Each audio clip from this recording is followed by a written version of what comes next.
cannot look at this as an isolated incident. The reason why buildings are burning are not just for our brother George Floyd. They're burning down because people here in Minnesota are saying to people in New York, to people in California, to people in Memphis, to people all across this nation, enough is enough.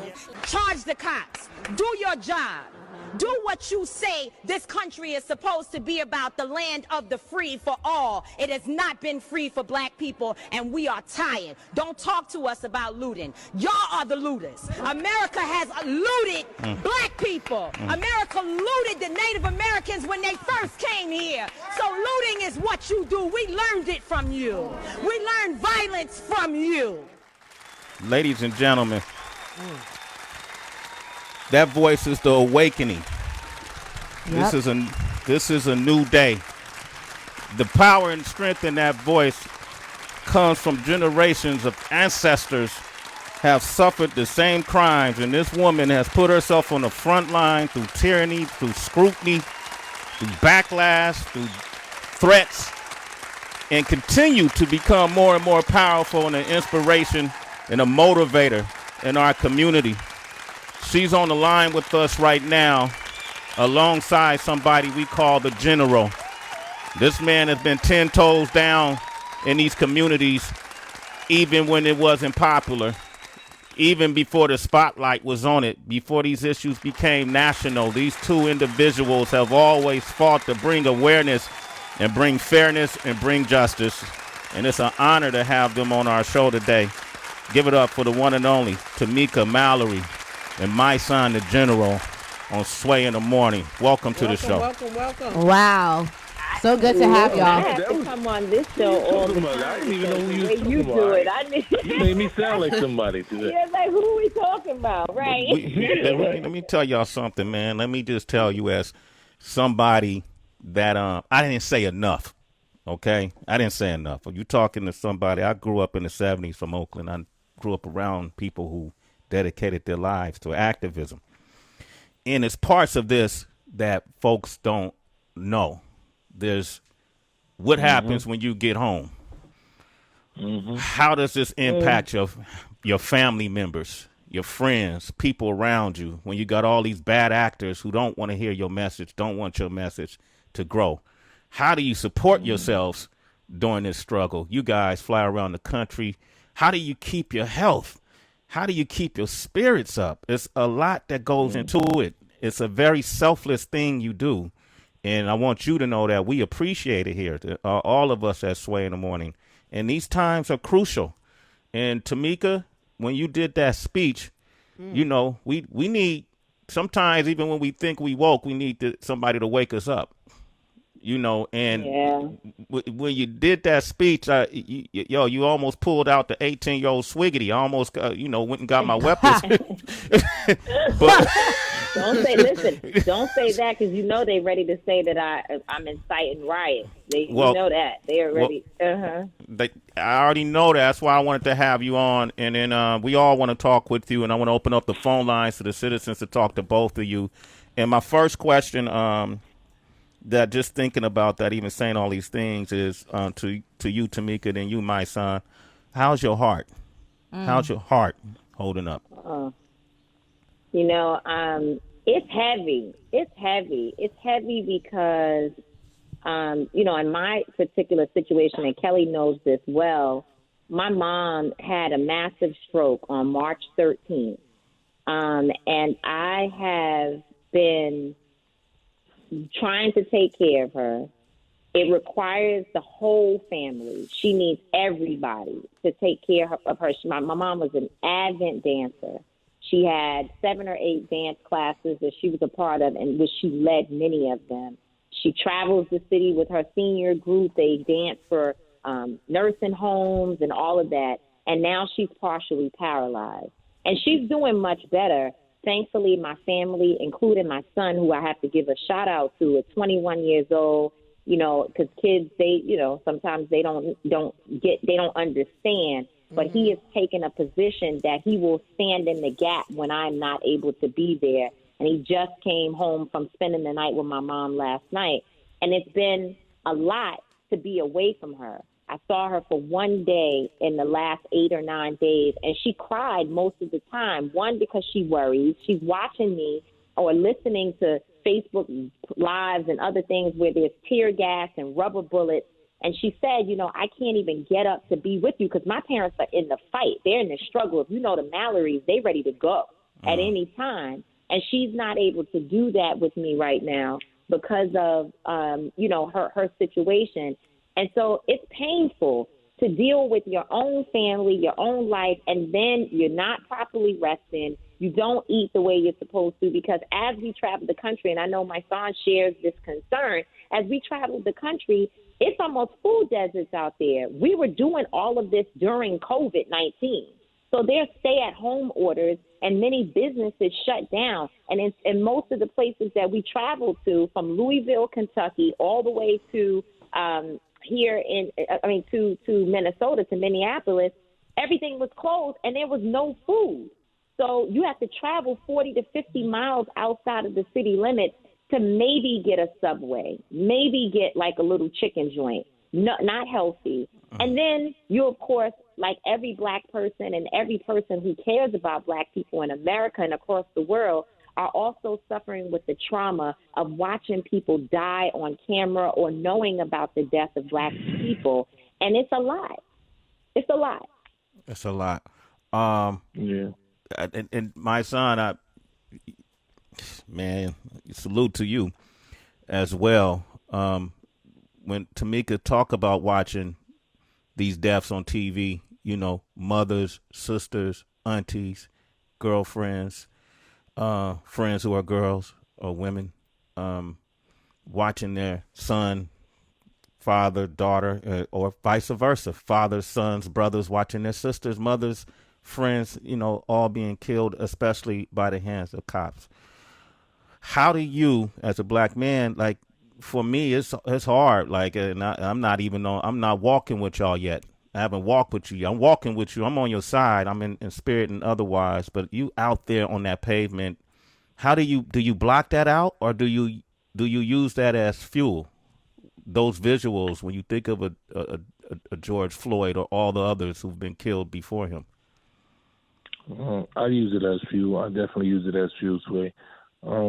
This, like you said, being a black young male from marginalized communities, formerly incarcerated, just understanding how the system works and how the police and the authority system don't see blacks as human beings in many cases, especially from our communities, knowing that it was days that I could have been any one of them, that I was pulled out of cars or police ran up on us and treated us and threw us up against cars. And, I've seen them choke people out. I've seen them beat people up in my neighborhood. So understanding that prior to being involved in this, being incarcerated, when I watch police almost kill people because they said they didn't like the way they looked at them, and them not having any rights, and understanding that we could have died in prison. Like, I understand what young people, it's brothers in prison that not even supposed to be there that might not make it home, so understanding that reality, it fueled me. When I came home from prison after being incarcerated, watching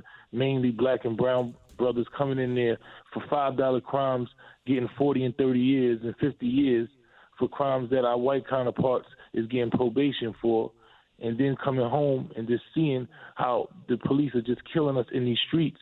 Thank God for social media that you're able to actually see these things, but you just got to think about what we haven't seen, and that weighs heavy on my heart every day, understanding that I have black sons. I have 3 sons, and my sons are active. One of my sons is a 21-year-old boy, so he's outside.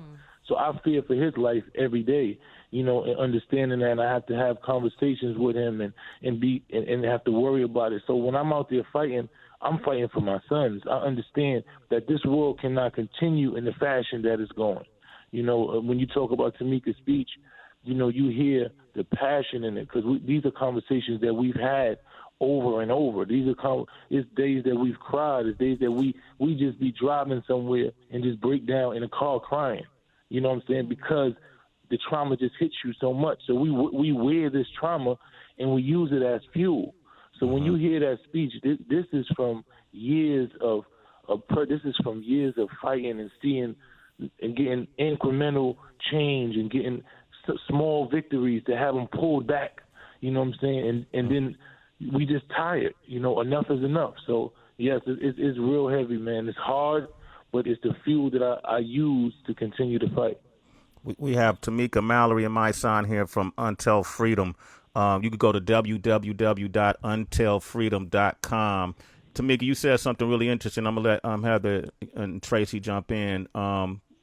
When I kind of jokingly said I wanted to go get my weapon and join you on the street, I was joking, but we can't joke like that because these riots and the looting and that folks seem to think is more important than the actual life of a man who was murdered at another man's knee.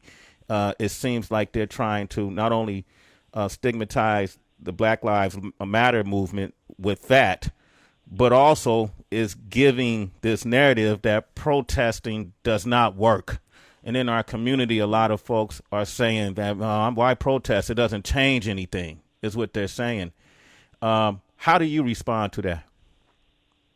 Well, we see that protest does work, right? We know that over the last few weeks, protests in this country have changed a lot of things.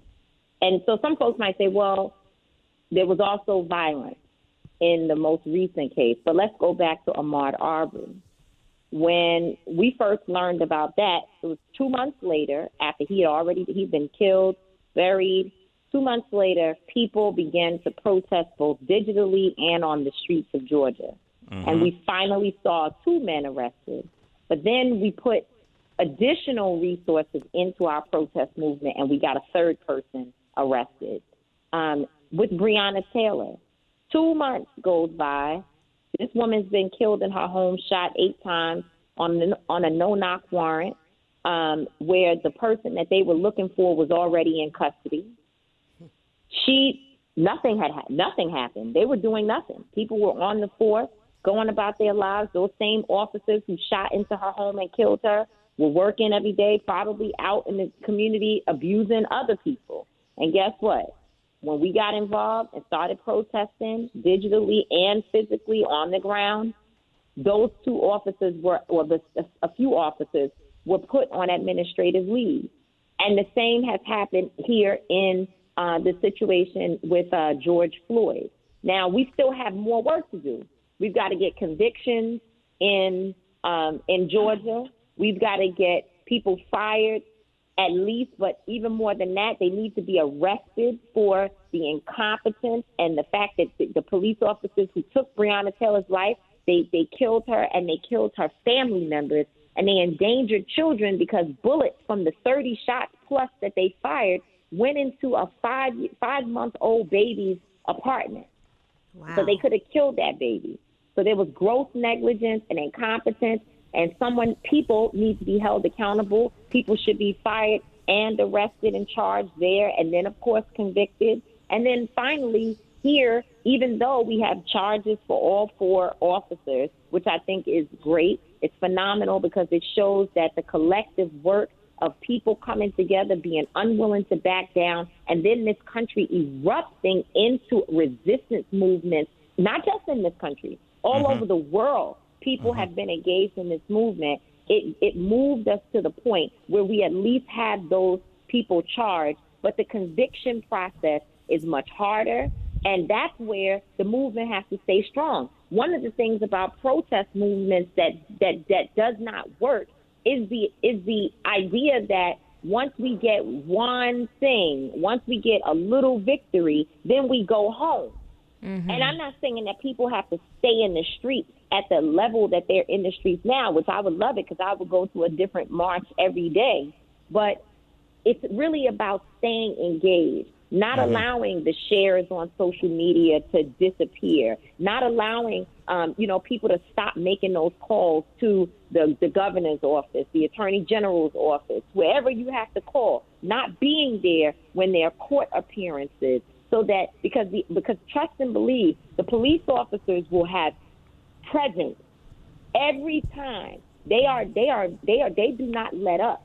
Okay, these people are strategic in what they do. And they will pack the courthouse and they will pack the streets to send a signal to the judge and the attorney general and others that the police department is not happy with you prosecuting someone who just killed, for lack of a better term, a nigger. Okay? But in ours, and maybe that is the best term, actually, because it's the term that's in their minds and how they actually operate.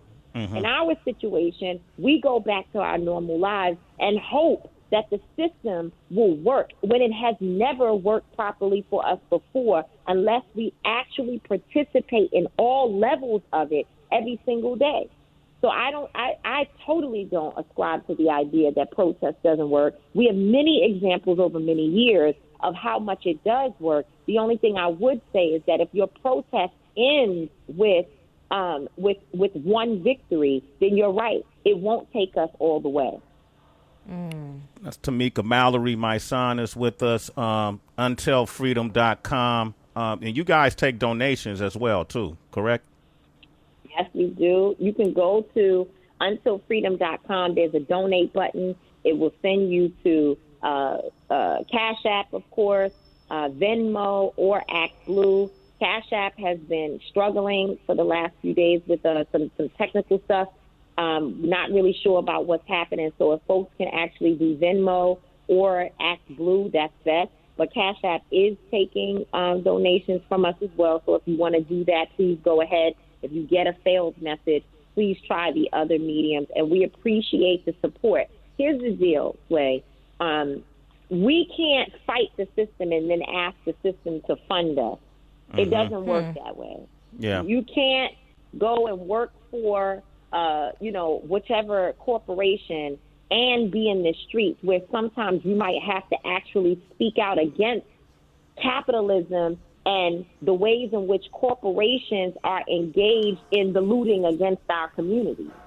We are unable to do both. It has to be, and we often say, what happened to so-and-so? They were such a good leader, and we love the way they used to speak out, and, I love that person. And what happened to them? Well, what often happens is that those people need jobs. They got to keep their lights on. They have to have, they need to take care of their families. They need food on the table. And when you get to a point that you have to be able to take care of yourself, your voice is no longer independent. It's the same thing with Black press. We say we don't know our messages. We want to hear, we want our voices to be clear and unencumbered and all of that. Well, it can't happen if we don't fund those entities so that people are able to be as free as they want to be. When I spoke, that speech that everyone loves is an example of what I'm talking about. I didn't even prepare for that. It just came from my heart because it's how I feel, and it's what I know from my study about how the American system operates and disenfranchises us as Black people in this country. And you know what? Because I'm a free Black woman, that I am not taking money from corporations, I'm not taking money from special interest groups, I was able to speak my mind. And you all, the people who are donating to us, supporting us, and helping us to keep going, will allow us not just to make speeches, but to stand up for Black people all over America and say exactly what needs to be said. I want to change the term. I want to call it an investment instead of a donation. It's an investment in our freedom. We understand we want liberation, we want freedom, we want equity, we want all of those things. So we got to start investing in that. This is an investment. It's no longer you donating. You're not doing nothing out of charity. This is an investment in the freedom of our children to make sure that we create something for us that speaks for us, that represents us to the fullest capacity of what we needed to do. And that's what Until Freedom is about. We love every organization that does the work. But we said to ourselves, we want something that represents how we feel right now. We want voices that represent how we feel right now. We want thought leaders who represent how we want to mold these young youth who have this energy and this fire right now, who are unafraid by anything. We want to be able to mold that. We want to create architects of justice. So that's what Until Freedom is about. So I don't like the term donations. I like more investments because we're investing in our own future. Untilfreedom.com, citizens. I want you to flood that platform and make that investment, because nobody has slept well in recent months. We haven't slept well really in recent years and probably don't even realize it. Tamika Mallory is online with us. My son is online with us. Heather B., you had a question for him? I just want to salute. I want to salute. How you guys doing? First of all, my apologies for not saying hello. What's up, my son? What's We up? strong, Heather. We strong out here. Yo, I know that, and I just want to offer an additional muscle and hands and heart and investment in whatever it is, just to reassure you guys that I'm here with you guys too. That's all I have to say. I mean, I can't add in no more to what you guys already added. Tamika, you moved me to I thought I was back in front of the Adam Clayton Power Building back in the 80s, listening to Sister Soldier, reminding us that we needed to register for the voter registration rallies. I was just moved to tears listening to you, sister. And my son, I already know all the work you have been doing prior. So I'm just here to reiterate that I'm with y'all and reach out. Just reach out. Whatever you need, however I can help, I'm with y'all. That is. Thank you so much. Well, listen, I just want to say thank you, because I've been a fan of yours, and your words inspired me to get here where I am. So you've done a lot. And thank you. Thank you. Tracy G. Yo, Tamika, my son. Wow, man. Appreciation overload, like respect to the maximum. Thank you for everything. This week in particular, for myself, I've just been thinking about how, although we are brilliant people, like, our existence has been exhausting in this country, you know, from the re-traumatization to the many instances we have to perform in order to keep the peace, in order to keep a check, you know, all of the code switching. And a lot of conversations that I'm seeing and that I'm involved in are, how much do we really need our white allies now? Because a lot of people are exhausted in educating, you know, all these conversations that are being had at work, you know, amplify melanated voices. And I got a lot of white people in my DMs asking, like, Tracy, can you teach me? And I'm like, that's another load on my shoulders, right? Beyond just protesting. What do you guys personally think in terms of our white allies? Like, can we get this done without their full participation? How necessary is it? Is it different now versus other instances of protest? Me personally, I think that our white allies are not just needed, but they're mandatory, because we can't dismantle a system that we didn't create. White supremacy wasn't created by black people, so we can't dismantle it. You know, I just put a video on my page today with a young girl. She has to be not even a teenager, and she's educating her white parents about how systemic racism created and what it is, and they're arguing with her, telling her to shut up, and she's like, no, I'm not going to shut up. And she's explaining to them, those are the conversations that have to be held. You know, they have to go home to their friends and have uncomfortable conversations. Tamika says it all the time. You might have to get uninvited from Christmas dinner and Thanksgiving dinner. You might have to sit there, and when they say racist things, you have to check them and explain to them how it's not proper, and how the information that they're giving is wrong. You know, these are necessary steps, because we didn't create this system. So we're going to fight. We've been fighting forever. We always been saying, yo, this is wrong. But now the fact that the world sees it, when you look outside, it's not just black people out there. It's not just brown people out there. It's a lot of white people out there. There's a lot of all nationalities that people are seeing right now. There's an awakening being seen. They've seen a human being. This is the first time that they didn't just see a black man die. For somehow the world looked and said that was a human being that was there. And they've seen another person, didn't even see that person as a human being, and it shocked them to the core. You understand what I'm saying? It shocked everyone to the core. So it's going to take white people to dismantle white supremacy. Okay, Tamika, you wanted to chime in on that? No, I don't think there's anything that I could say to that. I mean, I guess the only other piece that I would add is, and I think everything that my son said is 100% true, that until white people are as concerned about their children, about our children as they are their own, we're going to continuously go around in the cycle But I do think, and I understand, like I feel what you're saying, Tracy, because it's tiring. It's exhausting to have to deal with the microaggressions, with the white tears, with, teach me, help me, what book should I read, with white folks trying to censor themselves in our movement.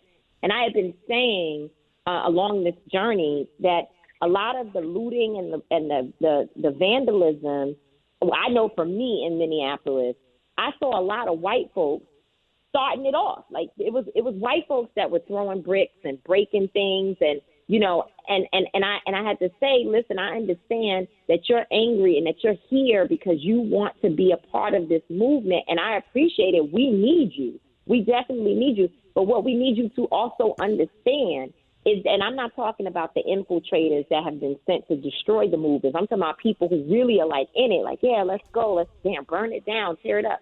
But when the cameras are gone, the police officers go back into marginalized communities and retaliate when no one is watching. And so I've had to continuously educate white people on the right way to be an ally. And I think that's what tires us out, that we're constantly having to educate. However, I agree with my son. It can't. Both things have to be happening at once, and there has to be racial justice spaces that white people can go in to learn what real allyship and more so being an accomplice, what it means and what it looks like. Tamika Mallory is here on tellfreedom.com. They're taking your investments. My son is here. This movement is huge. The world is not the same, and it won't go back to being the same. Mm-hmm. When you look in Paris and you see Black Lives Matter movements in Paris, when you look in London, and I don't even know if it's sanctioned, but everybody's saying Black Lives Matter. That part is always sanctioned. John Boyega from Star Wars speaking out. I want to say the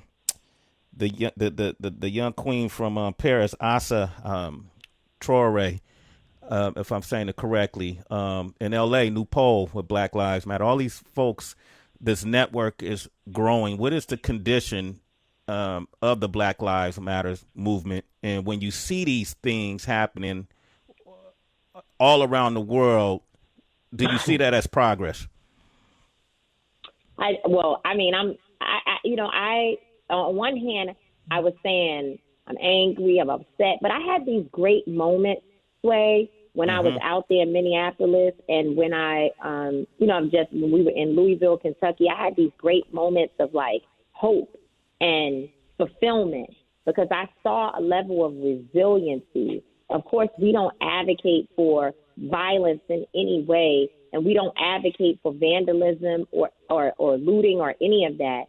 But what I did notice was that these young people who were being tear gassed were unwilling to go home. They waited until the smoke cleared, and they went right back.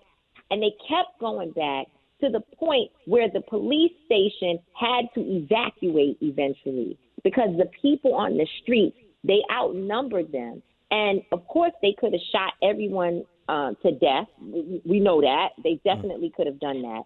But they actually can't because America and the entire world was watching.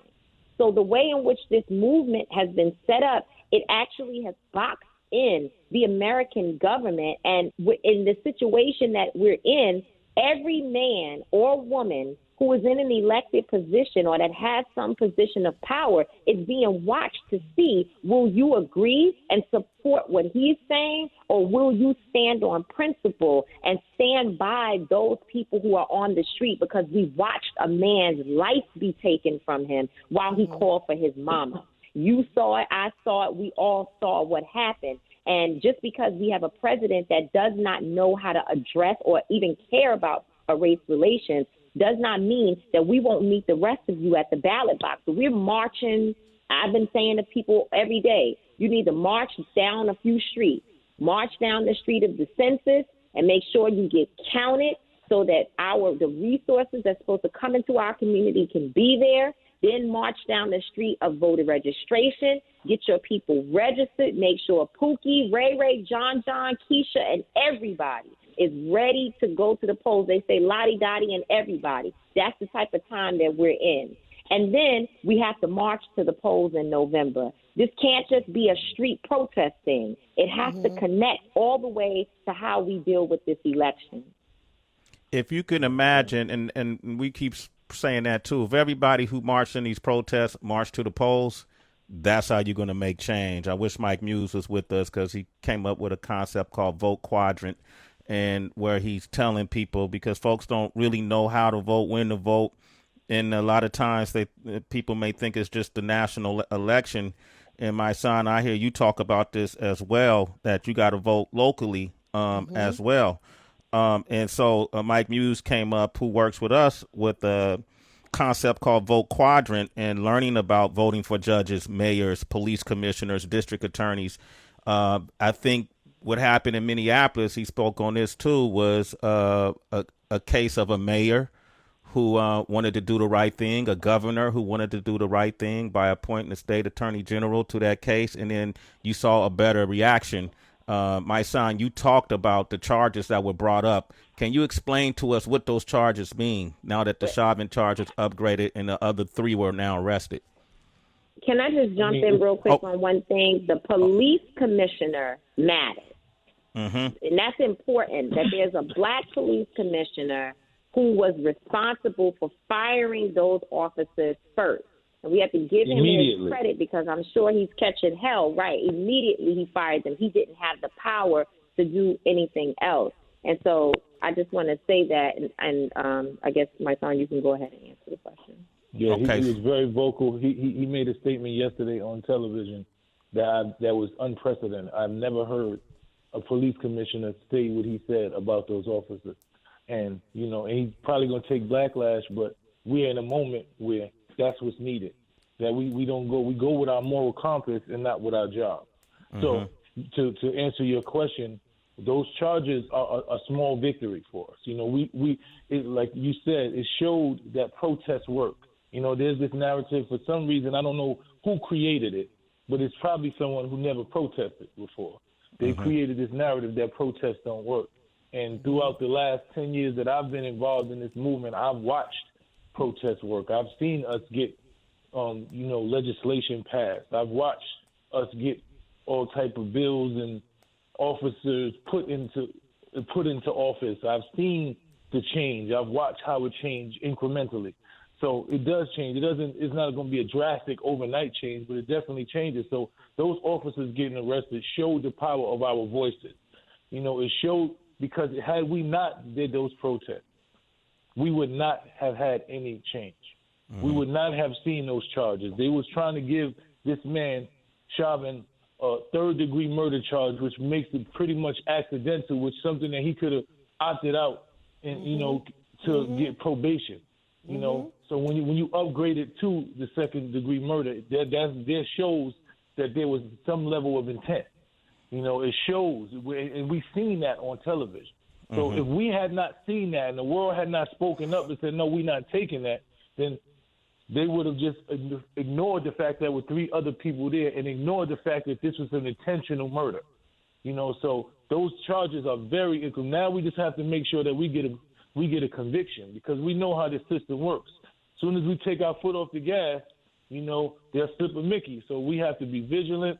We have to stay engaged in this whole process. People have to don't just go to sleep and say, okay, we got this, it's over. No, it's just the beginning, and that's what we do a lot of times. Like even with presidential elections or any election, we elect people and we take our eyes off the ball and we don't hold them accountable. We have to get past that, especially in our communities, black communities. We just so happy to get a little victory sometimes that we say, okay, we won. We didn't win. You elect the officer into office. Now you got to say, okay, you said you was going to do this. So now we got to make sure you do it. We can't just be happy to see you there because we got you there. So we got this. We got these charges. Now we got to make sure that the conviction happens. That's the voice of my son and Tamika Mallory from untelfreedom.com. They're taking investments in order to keep this thing going. It takes money.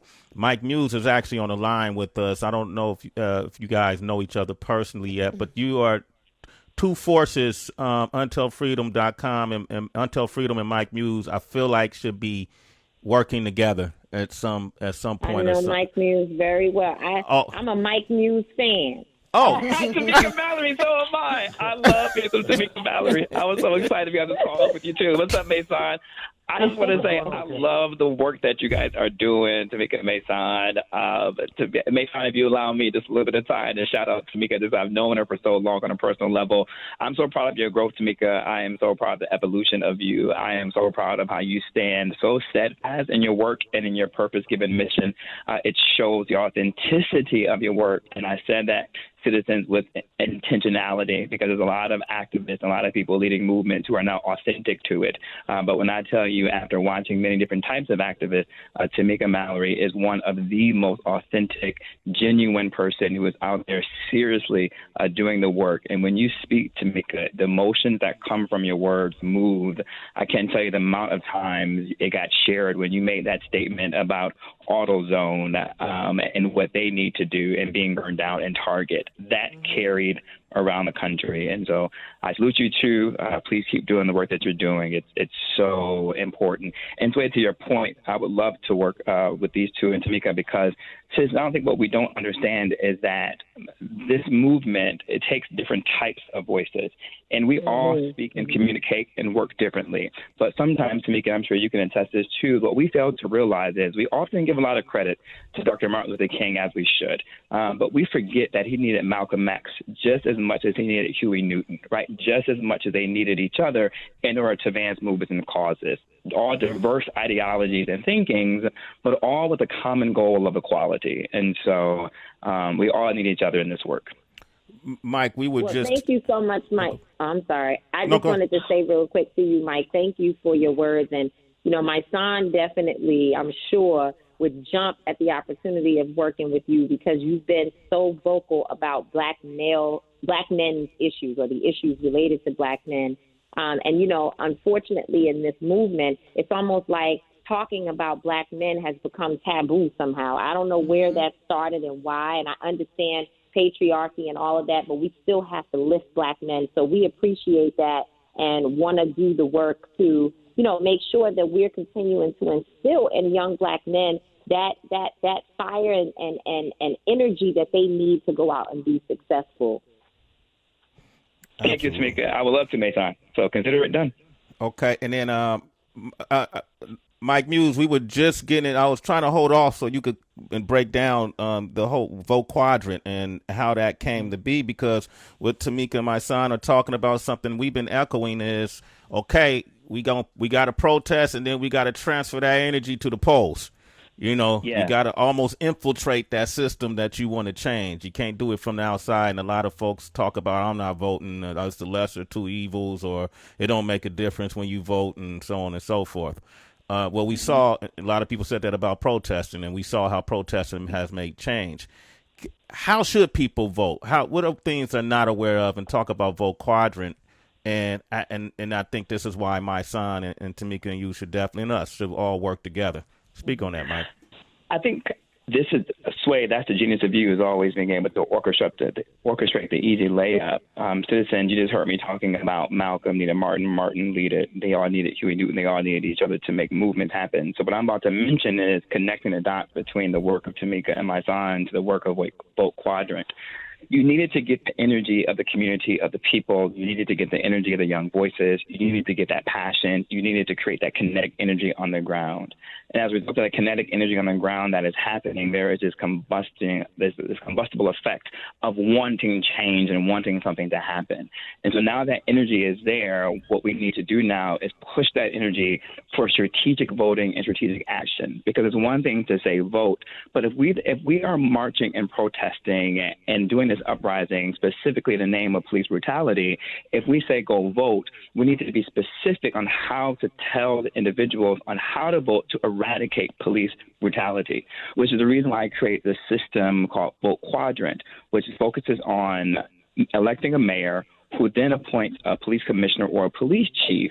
And in doing so, although the police chief and commissioner isn't elected, the mayor appoints. So when you're asking the mayoral candidate questions, you need to ask him specifically around community relations, community dynamics, culture competencies of the police force. Should the police officers be residents of the precincts that they're patrolling?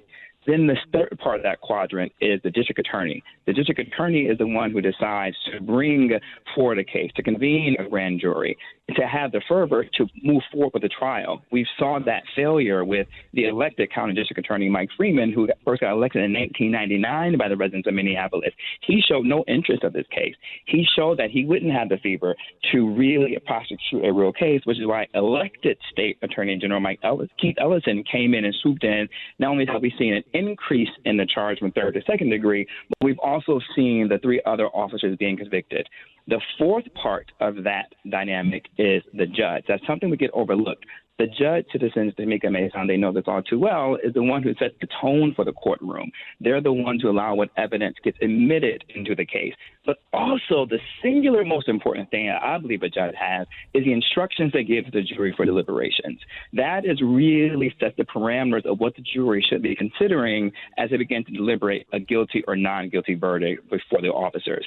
So if we put that energy strategically that's happening on the ground to a strategic vote of focusing mayors singularly on police brutality in terms of how they will appoint a police commissioner, put that energy strategically to a district attorney, but ask the questions. In vote quadrant, I give you samples of questions to ask the district attorney. In particular, how would they go about creating independent investigations when it comes to police brutality or police misconduct? How would they go about appointing a special investigator and special counsel when it comes to that? How would they go about making sure and feeling comfortable to pulling the full prosecution forward? And so all those things that we're asking, we're marching, we're organizing for, that is going to get you the results that we need. And that's why it's a 2-part system.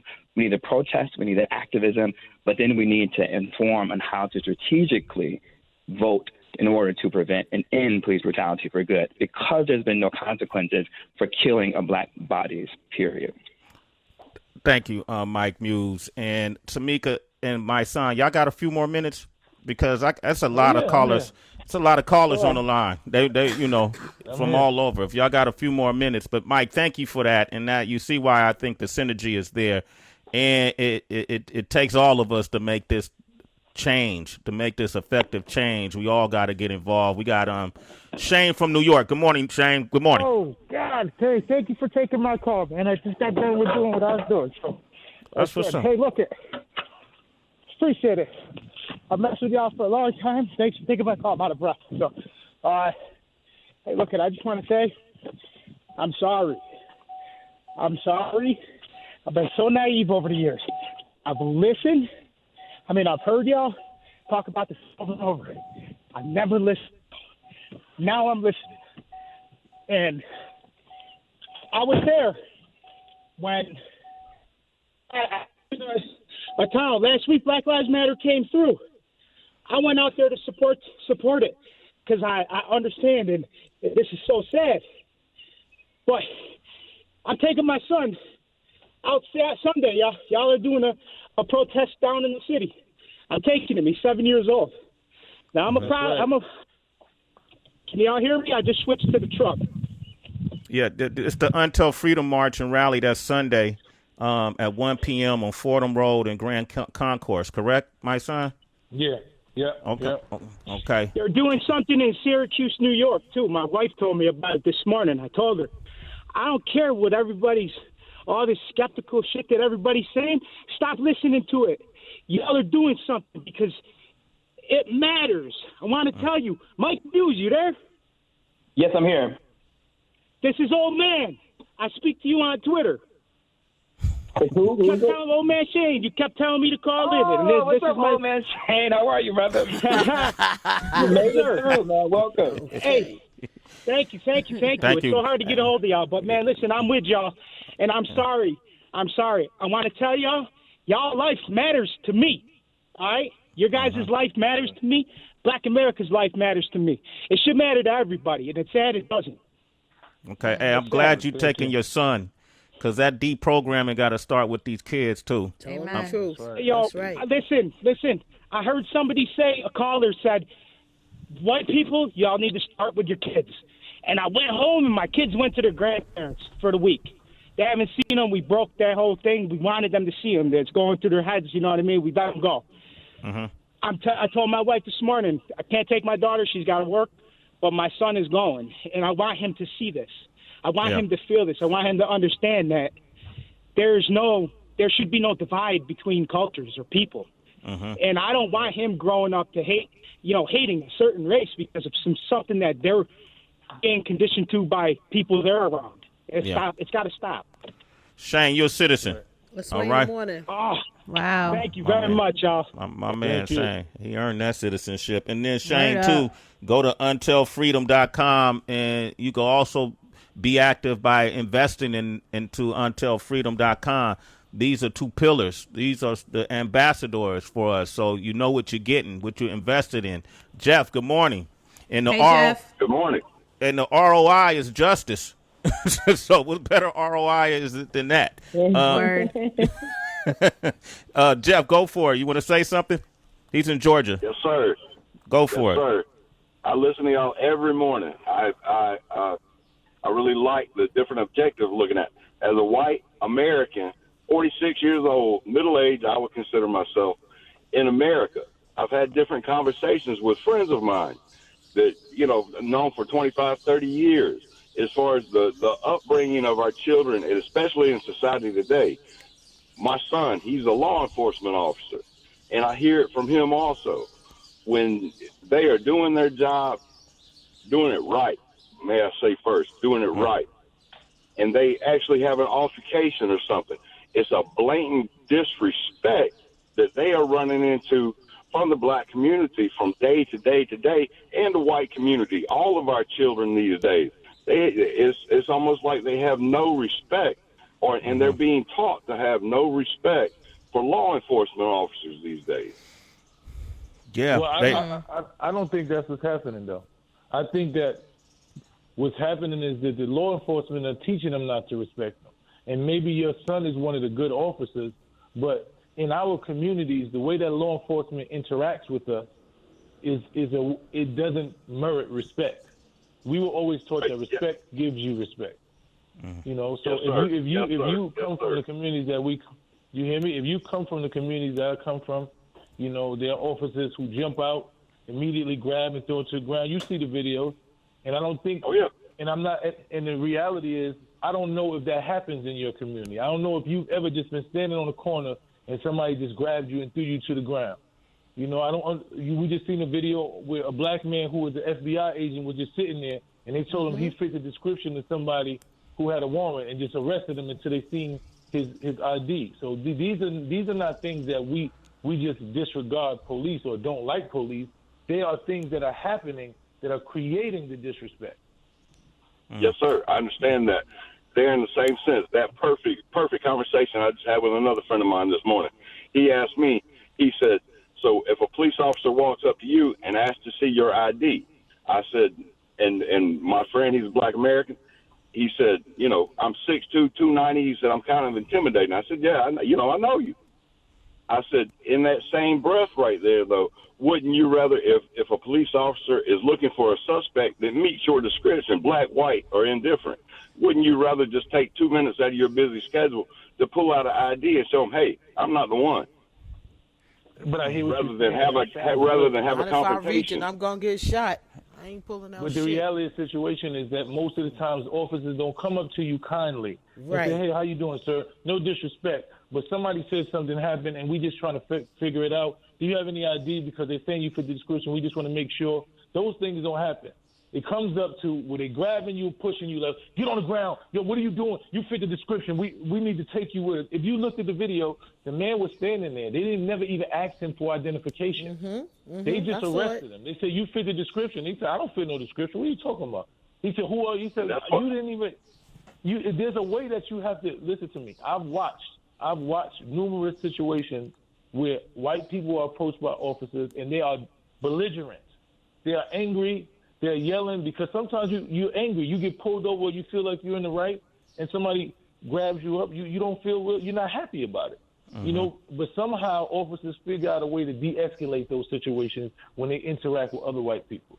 They don't even try to do that when they interact with someone who might be angry in a situation. We've had situations where a young woman got called the police on her in a Waffle House because somebody said she had a disagreement and they walked in and tackled her. Nobody asked her, what happened, ma'am? Are you okay? What is the discrepancy here? They tackled a woman and de-rolled her on the ground. These are things that we know happen. We see happen all the time. So when you say, wouldn't we just like to give our idea? Of course we would. And we were treated with respect and we were approached in a manner. And when you ask me a question and say, hey, sir, can I see your identification? We have an issue. Somebody said you did something. And I'll say, okay, sir. At that point, when I don't cooperate, then I've created a situation. But you don't see those situations. Hey, Jeff, thank you for your call, Jeff, and take this information and learn from it. And we got Jody from San Antonio, Buddy from Buffalo, Devin in Washington, Dizzy in Florida, Davion in Texas, Carter in Vermont, Jay in Sacramento. I want Mysonne and Tamika to give out information where you could reach them if you got questions, but also if you want to invest in Untel Freedom. You go to untelfreedom.com, and I'm saying that because we're gonna. I want you to. In order for this to be effective, they need resources. And this Sunday, Untel Freedom March and Rally is at 1 p.m. on Fordham Road in Grand Concourse in New York City. So if you come out, practice your, come with safety, wear your mask, do whatever you have to do, but make sure you show up. Tamika, if folks want to reach you via social, how can they? So first of all, I'm at Tamika D. Mallory personally on everything. At Tamika D. Mallory. But Until Freedom is also on all social media platforms, and it's simply at Until Freedom. And of course, you can go to www.untilfreedom.com, and that is where you find information about how to donate, campaigns that we're involved in. We're in the process of revamping our website, and it's going to be a space for people to be educated. So stay involved. Make sure you go sign up on the website, because once you give us your contact information, you'll hear from us. So thank you again for the support. And as my son says, it is an investment, because the work that we're doing on behalf of all of us, and we all have to have skin in the game. Thank y'all for having me on today. Absolutely. And thank you to my sister Kelly. Stay strong, Tamika. Yes. So can I end this with this spoken word I wrote called "I'm a Breathe"? Absolutely. This is the first place I ever said it. I said I got to do it on Sway, because I'm on Sway in the morning. Let me do it on Sway. Absolutely. It goes, oh, I'm a breathe. You best believe that as sure as my skin is black and my destiny is intact, the same way Rosa Parks refused to sit in the back, oh, I'm a breathe. I'm a breathe, even if it means it's the last time. You done took too many of my ancestors' breaths, so no, you can't have mine, oh, I'm a breathe. I'm a breathe harder for Eric Gardner. I'm a breathe in the void left by George Floyd as he screamed out for his mama. Hell nah, I'm a breathe. May not be with ease, but I'm a breathe better later. Oh, and tell Corona I'm a breathe, I swear, and I don't need no ventilator. Oh, I'm a breathe. Forget your chokeholds and your knees, your virus and your disease. I'm a breathe. I'm a breathe life into these babies without CPR. Inhale, then exhale. Promise, I swear to God, I'm a breathe. I'm a breathe for those who lost breath. Blacks that lack of oxygen in their lungs was their cause of death. You know, the ones they suffocated in boxes on slave ships, or the brothers locked in the box suffocating, same ish. Yeah, I'm a breathe. I'm a breathe till the air gone. Sorry, but I'm gonna need to pull my mask down and breathe, even if it's airborne, man. I'm a breathe. I'm a breathe in the wind that blows the leaves. Keep fighting, although I'm so fatigued. We keep dying, but I'm not supposed to grieve. So I'm a breathe. I'm a breathe till death takes it from me. White supremacy hates me, but I'm going to make it love me. Oh, I'm a breathe. I'm going to leave this planet better than I found it. I'm going to keep breathing life into my people. Ain't no way around it. I'm going to breathe because some people don't think that we should. I'm going to breathe for all my people that couldn't. I'm going to breathe. Wow. Yeah, man, that's amazing, man. Mysonne, thank you, brother. Thank you. Thank you. Thank you, brother. Tamika, thank you. And then I want to thank you, Mysonne. Damn, shit. Wow. Until Freedom March and Rally Sunday, June 17th at 1 p.m. on Fordham Road in Grand Concourse in New York. UntellFreedom.com. Make an investment. Kelly Kincaid and I really wanted to have you on the show. Kelly been fighting for I know because you've been on that road, Tamika, but from day one, we got to get Tamika on the show. Your investment can be whatever it is. It could be $100. It could be $500. It could be whatever you can, because it's tough times. People are unemployed. Over 40 million are unemployed. I know we've been going through quarantine and folks ain't been able to generate a whole lot of money, but whatever you can, please support this movement. Tamika, my son, salute to you. Bless you. And I wish you all the strength in the world, and know that we got your backs. Thank you so much. And Kelly, I appreciate you wherever you are. Thank you, sister. Your support, your investment, let's change the language, is going to go a long way. We appreciate you.